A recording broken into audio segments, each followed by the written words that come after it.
जय भीम दोस्तों, मैं हूं चितरंजन कुमार और आप देख रहे हैं हमारा news channel true news TNBR।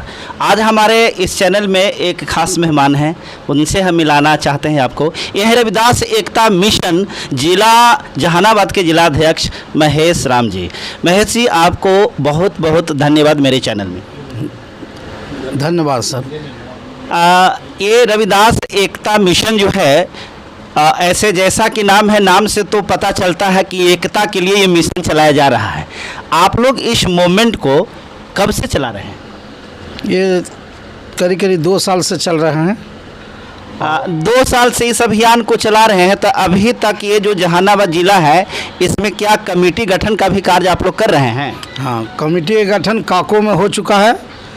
काको प्रखंड में पंचायत स्तर तक हो चुका है और मोदनगंज ब्लॉक में पंचायत स्तर तक, प्रखंड से पंचायत स्तर तक हो गया है। अब लालसी विवाह में शुरुआत जहानाबाद में हम लोग कर रहे हैं।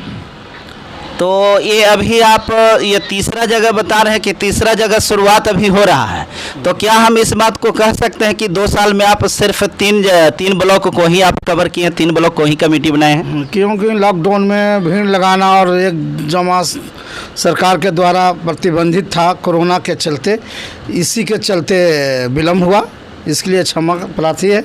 तो लॉकडाउन का तो इस साल में तो लॉकडाउन मेरे ख्याल से लगता है कि 3 महीना मात्र रहा, बाकी तो समय था जिसमें चल रहा था।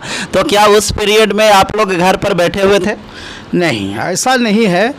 थोड़ा सा हम लोग का समाज बहुत अशिक्षित और थोड़ा कम समझते हैं, इसके एकत्रित करने में कुछ समय लगता है। आप समाज को एक करके करना क्या चाहते हैं? हम लोग एक समाज करके भला करना चाहते हैं, सही सरकारी योजनाओं का लाभ दिलाना चाहते हैं। और बहुत सा कठिनाई हो, जो चलते फिरते भी कष्ट हो जाता है। जो जागरूक रहेंगे, संघर्ष करेंगे, हिम्मत रहेगा, तो कहीं ना ऑफिस में कहीं बोलने के लिए तो नहीं बोल पाते हैं कि किसी अदर जात अदर आदमी को, शिक्षित आदमी को ले आ जाते हैं। और ऐसा भी है कि उनको एवज में मोरी कबारा जाता था। आप बोले कि सरकारी योजना के लाभ दिलाने के लिए हम इस सारे लोगों को एक कर रहे हैं। मुझे जैसा कि पता चला कि आप मोदनगंज प्रखंड पंचायत के मुखिया भी हैं। आप थोड़ा सा ये बताइए कि लोगों के लिए कौन कौन सी योजनाएं हैं जो अभी चल रही है? मेरे पंचायत में शायद एक आग ऐसा होगा जहां 500 फीट कच्ची नली गली नहीं है। मोदनगंज में जांच के विषय भी आप लोग जांच कर सकते हैं। मेरे पंचायत में खास करके मोदन ब्लॉक में, मोदन पंचायत में 500 फीट कच्ची नली गली नहीं होगा, ये मेरा दावा है। मोदनगंज पंचायत के बारे में हम अगर कहें, खास करके मोदनगंज ब्लॉक की बात करें, तो हमें पता चला कि एक से एक बड़का बड़का लुटेरा भी वहां बैठा हुआ है, जो पूरे तंत्र को भ्रष्ट करके छोड़े हुए हैं। उनसे हालांकि हम लोग जा करके मिल भी चुके हैं, उनका नाम लेना अभी उचित नहीं समझते हैं।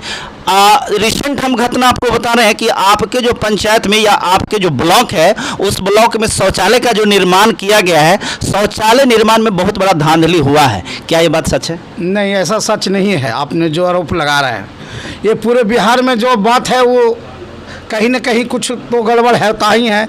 ऐसा नहीं है कि पूरा जिला में, पूरा बिहार में नहीं है।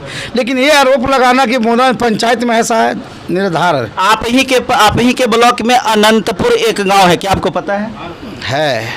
आपको शायद पता अगर है तो आपके आसपास का गांव है।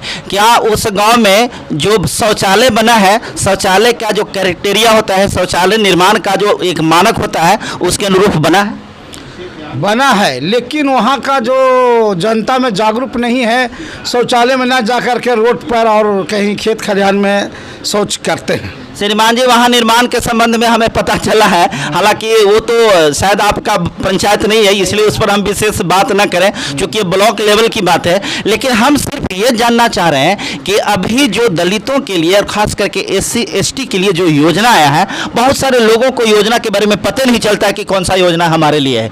आप इस योजना के बारे में बता करके एक बहुत बड़ा योगदान दे सकते हैं। कौन कौन सी योजना इसके लिए चल रही है? देखिए, योजना के तो करीब जो शिक्षित हैं करीब जानते हैं, और शिक्षित के साथ आदमी जो रहता है उसको भी जानते हैं। जैसे उदाहरण देते हैं, वृद्धावस्था पेंशन के बारे में तो जानता ही है। पारिवारिक लाभ योजना है जो BPL परिवार को ही दिया जाता है। कोई जाति को दिया जाता है, और खासकर उसमें अनुसूचित जाति का ही अच्छा, ज़्यादा है। बीपीएल की बात आप किए तो एक बात कहना मेरा ये है, हम देखते हैं कि इसमें बहुत बड़ा धांधली ये होता है कि जो बीपीएल के लायक है उसको एपीएल में कर दिया जाता है, और जो एपीएल के लायक है उसको बीपीएल में कर दिया जाता है। इस प्रकार की काम क्यों होता है? ये 15 वर्ष पहले बना है एपीएल बीपीएल, अभी नहीं बना है, और इसको हम लोग का बनाया हुआ चीज़ नहीं है, ये उसी पर निर्धारित है। तीसरा बीपीएल अभी नहीं बना है, पूरा बिहार के मैं बात करना चाहता हूँ। अच्छा, ये जो मिशन चला रहे हैं, इस मिशन के तहत क्या आपको शिक्षा मुद्दा है? प्रथम शिक्षा मुद्दा है। तो शिक्षा के लिए आप लोग इस प्रकार से तैयारी करके, क्या इसके लिए आपका रोड मैप क्या है? किस प्रकार से अपने समाज को, अपने कम्युनिटी को शिक्षित करना चाहते हैं? आम सभा में मैं लगाता हूँ, या ग्राम सभा लगाया जाता है, उसमें मैं जाता हूँ, और ख़ास करके दलित जो एससी कहा जाता है, जैसे गांव के भी नाम पूछिएगा तो मैं बता सकता हूँ। हम जागरूक करते हैं, और जागरूक इसलिए करते हैं कि बहुत सा ऐसा चिट्ठी है जो पढ़ते हैं वो नहीं समझ पाता है, तो शिक्षित रहेगा तो उसको गार्जियन को कहता हूँ कि आपका बाल बच्चा पढ़ा लिखा होगा। जो हम मुखिया जी चिट्ठी, जो प्रधान सचिव या जो बहुत सा जिला स्तर से चिट्ठी रहता है, वो खुल के पढ़ते हैं। विगत कई साल से आप मुखिया हैं, बता सकते हैं कितने वर्षों से मुखिया हैं? मुखिया तो मैं 16 से हूँ, लेकिन प्रतिनिधि मैं 2001 से हूँ। 16 साल से आप मुखिया हैं। 16 साल से मुखिया के दौरान में क्या, और 20 साल से, 20 साल के अपने इस कार्यकाल में दलित नहीं हूँ। अच्छा, 15 साल मैं पंचायत समिति सदस्य रहा, ठीक, और 5 साल मुखिया हूँ। और मैंने कह सकते हैं कि 20 साल से आप जनप्रतिनिधि के रूप में काम कर रहे हैं। 20 साल से जनप्रतिनिधि के रूप में काम करते हुए आप अपने पंचायत में दलितों के शिक्षा के लिए क्या व्यवस्था की?